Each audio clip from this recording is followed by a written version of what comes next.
लेकिन आज के जमाने में ग्लैमर वर्ल्ड के कारण और इस ग्लैमर वर्ल्ड को एक जो जिस ढंग से प्रतिष्ठा प्राप्त हुई है सिनेमा के कारण, यानी मूवीज के कारण, एड वर्ल्ड के कारण, और बड़ी बड़ी कंपनियां बड़े बड़े पैमाने पर ये एड्स करती है, सौंदर्य प्रतियोगिता आयोजित करती है, इन सब कारण इसको एक प्रतिष्ठा प्राप्त हुई है आज के जमाने में। तो इन स्त्रियों को पहले वेश्या के कैटेगरी में जो डाला जाता था वो अब डाला नहीं जाता है, और जाने अनजाने में जो सामान्य स्त्रियां होती हैं, लड़कियां होती हैं, उनके लिए ये लड़कियां, इस ढंग की एडवर्ड की लड़कियां, फैशन क्षेत्र की लड़कियां या फिर मूवी के क्षेत्र की लड़कियां, ये सेलिब्रिटीज़ बन जाती है, सेलिब्रिटीज़ होती है, और वो उनको अनुकरणीय लगती है, उनका इमिटेशन करने का प्रयास भी करती है। इस कारण ये बात सही है कि आजकल के ज़माने में स्त्रियां जो अपने आप को ठीक समझती है, अच्छी समझती है, वो भी अपने शरीर का प्रदर्शन बड़े पैमाने पर करती है, लोगों को आकर्षित करने का प्रयास करती है जाने अनजाने में। ये तो फैक्ट है आज के जीवन की, आज के समाज की। तो क्या ये गलत नहीं है? अब अगर जो पुराने विचारों के साथ जो सोच रहा है कि स्त्रियों को दो ही कैटेगरी में डालने की उसकी तैयारी है, एक वेश्या होती है जो पुरुषों को बरगलाती है वगैरह वगैरह वगैरह, और दूसरी अच्छी स्त्रियां होती है जो घर संभालती है, तो उसके लिए शायद यही विचार पक्का होगा। लेकिन आज इक्वेलिटी का जमाना है, स्त्री और पुरुष दोनों को इक्वली इस समाज में जीने का अधिकार है और अपने तरीके से जीने का अधिकार है। यह बात अगर हम एक बार मानते हैं तो उसके साथ में हमारे ऊपर कुछ जिम्मेदारी भी आती है। स्वतंत्रता के साथ में जिम्मेदारी आती है, कर्तव्य आता है। स्त्रियों का परिधान अलग अलग रहा है, हर जमाने में अलग अलग रहा है। अभी हम लोगों को बचपन से खुली स्त्री देखने का अवसर नहीं होता है, आदत नहीं होती है। प्रकाश आमटे भामरागढ़ में काम करते हैं। मैं कई सालों तक भामरागढ़ में जो एक उत्सव होता था उस उत्सव के लिए जाता था। बड़े पैमाने पर माड़िया जमात की आदिवासी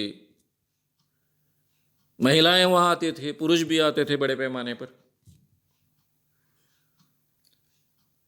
और माड़िया जमात की जो आदिवासी स्त्रियां थी जिनकी अभी तक शादी नहीं हुई, वो ऊपर में कुछ भी पहनती नहीं थी, ऊपर का उनका पूरा हिस्सा खुला रहता था। अब जवान लड़की है, 14 साल की है, 15 साल की है, 16 साल की है, माड़िया में कोई ऐसी जबरदस्ती शादी नहीं करवाई जाती, इसलिए 17-18 साल की भी लड़की बगैर शादी की खुली है, वहां हम इकट्ठा हुए हैं, उन लोगों को खाना परोस रहे हैं, सामने देखने की हिम्मत नहीं हो रही है क्योंकि आदत नहीं है। लेकिन उन स्त्रियों को, उन पुरुषों को कुछ नहीं लगता था उसमें, उनके जीवन का वो कॉमन हिस्सा है। हमारे सामने भी उनको कुछ नहीं लगता था।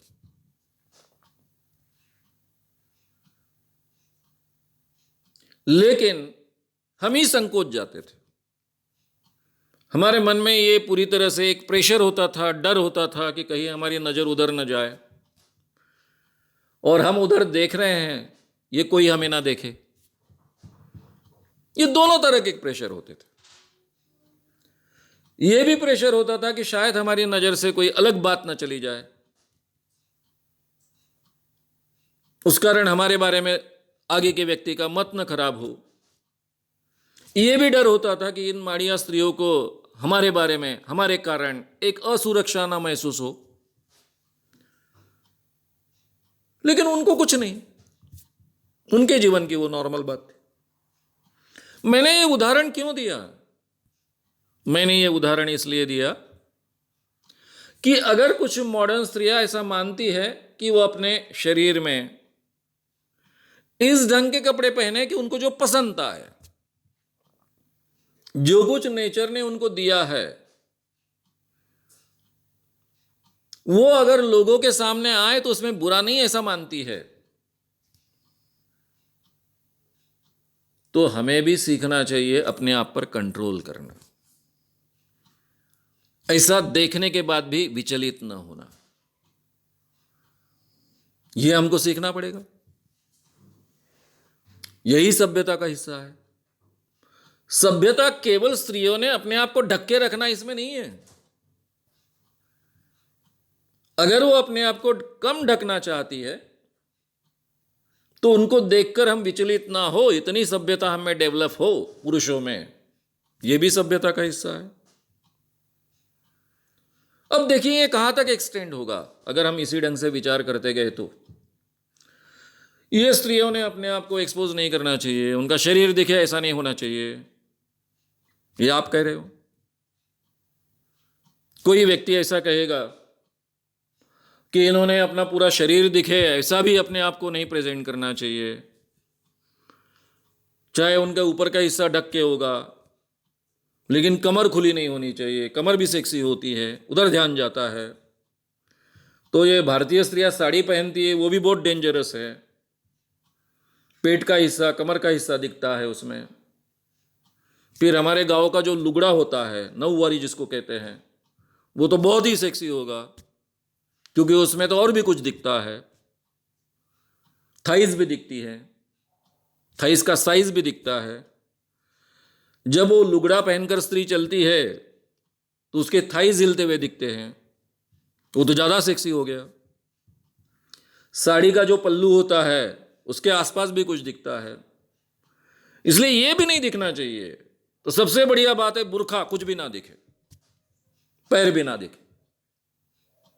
तो क्या हम बुरखे में डालने वाले हैं स्त्रियों को फिर से? तो ये हमें सीखना पड़ेगा। मैं बिल्कुल प्रोत्साहित नहीं कर रहा हूं जो स्त्रियां अपने आप को प्रदर्शित करती हैं, सेक्सुअली अट्रैक्टिव लगे इस ढंग के कपड़े पहनती है, उनका बिल्कुल मैं समर्थन नहीं कर रहा हूं, ना ही उनको प्रोत्साहित कर रहा हूं, लेकिन उनके अधिकारों का मैं समर्थन कर रहा हूं। यह उनको अधिकार होना चाहिए। मेरा शरीर है, सभ्यता के जो नियम है वो अमल में लाने की मैं कोशिश कर रही हूं, लेकिन मैं अच्छा अपने आप को प्रेजेंट करना चाहती हूं, अच्छा दिखे, अट्रैक्टिव दिखे, इस ढंग से अपने आप को पेश करना चाहती हूं, यह अधिकार उसको होना चाहिए। हमने अपने ऊपर कंट्रोल करना सीखना चाहिए। नहीं तो मैंने कहा कि ये लॉजिक तो आगे बढ़ेगा।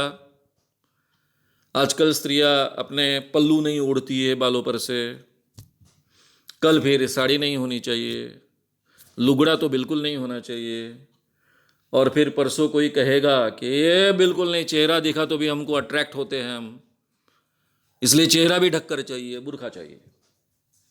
यहां तक हम जाकर पहुंचेंगे। इसलिए मित्रों, ये बदलते जमाने में हमने एक दूसरे का आदर करना सीखना चाहिए, एक दूसरे के अधिकारों का समर्थन करना भी सीखना चाहिए। ये तो पहले सभ्यता की बात है, हमारे ट्रेनिंग की बात है। मैंने पहले भी एक सवाल के जवाब में कहा था कि जो स्त्रियां अपना प्रदर्शन करती है उन्हीं पर बलात्कार होता है, ऐसा नहीं है।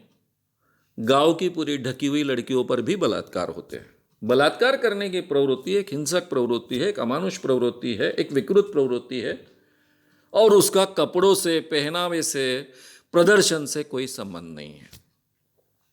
वो तो पावर स्ट्रगल का हिस्सा हो सकता है, लेकिन प्रदर्शन का हिस्सा नहीं। ये नई बात हमको सीखनी पड़ेगी। सामने के स्त्री को अगर लगता है उसको इस ढंग से कपड़े पहने, तो पहनने का उसको अधिकार होना चाहिए, ये हमने स्वीकारना होगा। नहीं तो पूरे देश के लिए कानून बनाना पड़ेगा। ये ऐसा कानून हम बनाएंगे तो कल जाकर कोई व्यक्ति कहेगा कि नहीं, बुर्खा ही सब स्त्रियों ने पहनना चाहिए। क्या मर्यादा रखे? उस मर्यादा की क्या व्याख्या करें? अगर आपको ये वीडियो पसंद आया हो तो उसे ज़रूर लाइक करें। लोगों में ये अवेयरनेस फैलाने में हमारी मदद करें। वीडियो को ज़रूर शेयर भी करें। तो हमारे यूट्यूब चैनल शाम मानो को विज़िट करें। ऐसे सारे वीडियोस का आनंद लेने के लिए हमारे चैनल को सब्सक्राइब करें। उसके लिए सब्सक्राइब बटन दबाएं। नए वीडियोस का नोटिफिकेशन पाने के लिए बेल आइकन दबाएं।